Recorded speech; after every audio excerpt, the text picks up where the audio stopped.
Pak, tadi berbicara nilai tukar rupiah. Bapak kalau mungkin kita melihatnya dari seorang eksportir, happy.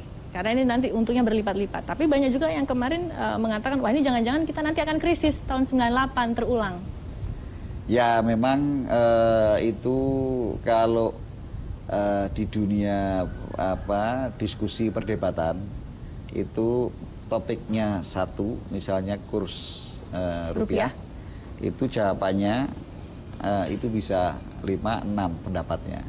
Oh ini bagus, ini tidak. Oh ini bagus tapi lain-lain. Ya. Kalau Pak Sutrisno melihat bahwa kita tuh ada potensi krisis, itu kita tahu bahwa ini akan memberatkan ekonomi kita karena kita ini masih ekspornya lebih kecil.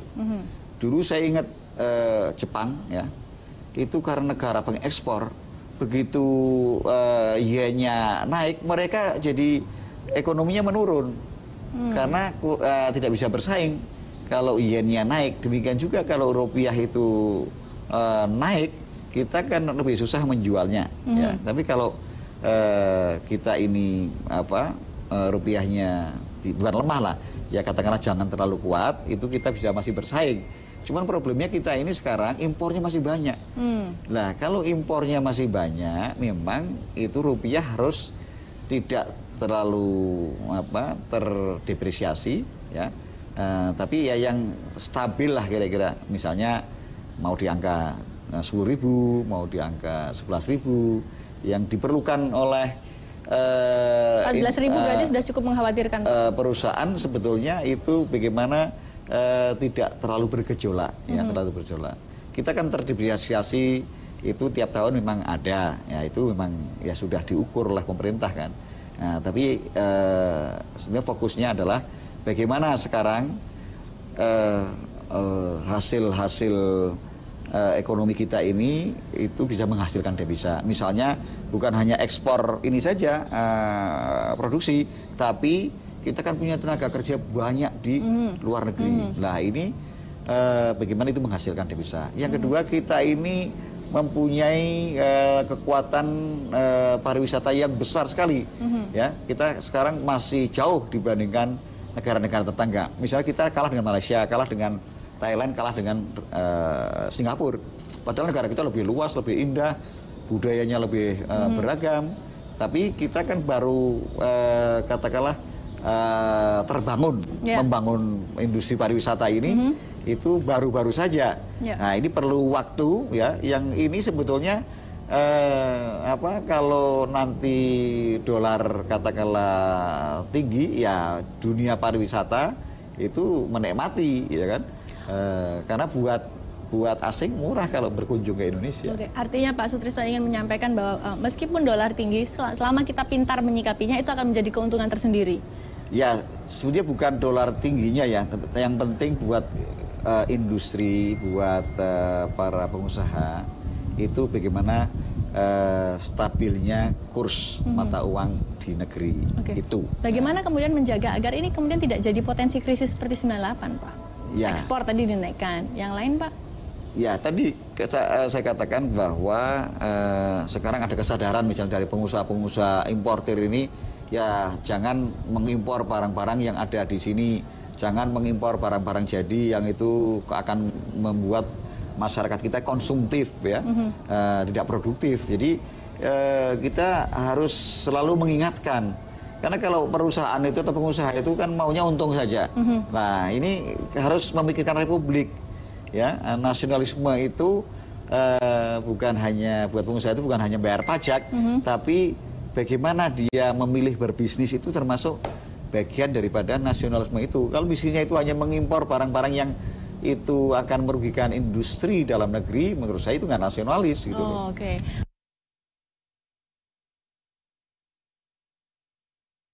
Pak, kalau posisi Keynes, sejauh mana masukan-masukan, kajian-kajian Keynes itu diperhatikan oleh Presiden? Ya, itu kan tugas Keynes itu memberikan masukan yang strategis di bidang ekonomi dan industri di tingkat nasional, regional maupun global. Ya, kalau itu setelah kita berikan periodik ya ke kegiatan tiap 10 hari lah kita memberikan rekomendasi ya. Itu ya terserah presiden, karena presiden sumber informasinya, sumber masukannya, sumber rekomendasi kan banyak, bukan hanya dari KIN saja, mungkin dari tempat-tempat lain, mungkin dari kampus, mungkin dari tim ekonominya sendiri di kabinet. Ya di kabinet, kalau di kabinet misalnya bukan masukan, itu lebih eksekusi kan, apa yang mau presiden ya itu harus dilaksanakan. Nah, tapi kan banyak sebenarnya perlu second opinion kan, seperti KIN ini mungkin ada one team press kan, itu juga ada, dewan pertimbangan itulah. Itu nanti kan Pak Presiden punya tim ya, punya staff yang mungkin mana yang perlu dilakukan, mana yang oh ini belum perlu ini. Nah, itu kewenangan presiden. Kita hanya maksimal tugas kita ini kita maksimalkan untuk memberikan rekomendasi sebanyak-banyaknya yang sesuai dengan kebutuhan yang current issue maupun yang long term. Ya, yang long term itu bagaimana, yang isu-isu sekarang itu kita mengatasinya bagaimana lah, itu kita sampaikan. Pak, kalau berbicara Indonesia sebagai negara dengan penduduk muslim terbesar, kan sekarang banyak juga didorong dengan ekonomi syariah. Apakah itu sesuai dengan kita, Pak? Ya, itu termasuk bagian yang direkomendasikan oleh KIN kepada presiden mengenai sekarang kan kiblat fashion, muslim fashion itu justru bukan di sini, padahal kita ini tempatnya orang-orang kreatif ya, bisa membuat satu desain-desain yang Islami di tingkat dunia.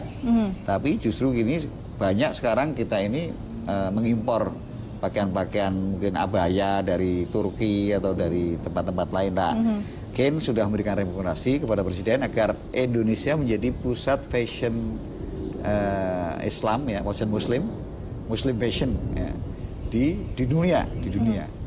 Nah, itu sebenarnya banyak kejadian-kejadian yang bisa kita tingkatkan. Misalnya gini, kita ini kalau umroh atau haji itu kan kita melihat sendiri di sana banyak produk-produk yang dibeli oleh jamaah seluruh dunia.